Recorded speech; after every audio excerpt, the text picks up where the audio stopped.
আজকে আমরা একটা ডিমের নতুন রেসিপি বানাবো। ডিম আমরা সকলেই খুব পছন্দ করি, সে ছোট হোক বা বড়।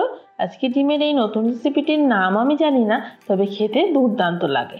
দিনের বেলায় ভাতের সাথে অথবা রাত্রের রুটির সাথে খেতে দুর্দান্ত লাগে এই রেসিপিটি। একবার না বানিয়ে দেখলে আপনারা বুঝতে পারবেন না যে কেমন লাগে। তো আপনারা অবশ্যই একবার বানিয়ে দেখুন। তো প্রথমে আমি 6টা মতো ডিম ভালোভাবে সেদ্ধ করে নিয়েছি। আর সেদ্ধ করে খোসা ছাড়ানোর পর আমি একটা চাকুর সাহায্যে আমি লম্বাই ভালোভাবে একটু একটু করে চিড়ে নিচ্ছি। তারপর কড়াইতে সর্ষের তেল গরম করতে দিয়েছি। গরম হয়ে যাওয়ার পরে আমি এর মধ্যে দিয়ে দিচ্ছি একটু হলুদ গুঁড়ো আর একটু কাশ্মীরি লঙ্কা গুঁড়ো।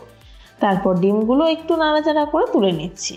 ডিমগুলো খুব ভাজলে কিন্তু হবে না, তাহলে ডিমগুলো একদম চিমড়ে হয়ে যাবে, একদম স্পঞ্জ হয়ে যাবে। তারপর ওই তেলের মধ্যে দিয়ে দিচ্ছি একটু গোটা জিরে আর একটা মতো কোচানো পেঁয়াজ। পেঁয়াজটা দেওয়ার পরে আমি দিয়ে দিচ্ছি 4 থেকে 5টা রসুনের কোয়া, তারপরে একটা টমেটো আর কিছুটা আদা। এরপর পেঁয়াজ, রসুন, টমেটো আর আদা কিন্তু একটু ভালোভাবে ভেজে নেব। পেঁয়াজটা যখন ভাজা হয়ে যাবে তখন আমি তুলে নিচ্ছি একটা মিক্সিং জারে। এবার মশলাটা ঠান্ডা করে আমি পেস্ট করে নিচ্ছি। এরপর কড়াইতে অল্প একটু সরষের তেল দিয়ে দিচ্ছি, তারপর কিছু গোটা গরম মশলা দিচ্ছি। এবার একটা পেঁয়াজ খুব কুচি কুচি করে কেটে দিয়ে দিচ্ছি এর মধ্যে।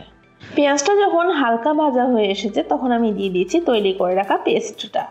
এবার মশলাটা যাতে পুড়ে না যায় তার জন্য আমি মিক্সিং জারটা ধুয়ে একটু জল দিয়ে দিচ্ছি।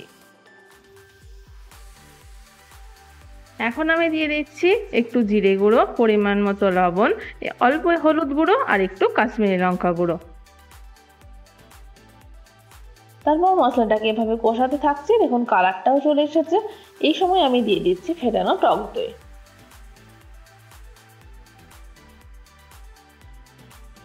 মশলাটা কিন্তু কষানো হয়ে গিয়েছে। এখন এর মধ্যে আমি দিয়ে দিচ্ছি অল্প একটু জল। ঝোলটা ফুটে আসলে এর মধ্যে আমি দিয়ে দিচ্ছি ভেজে রাখা ডিমগুলো।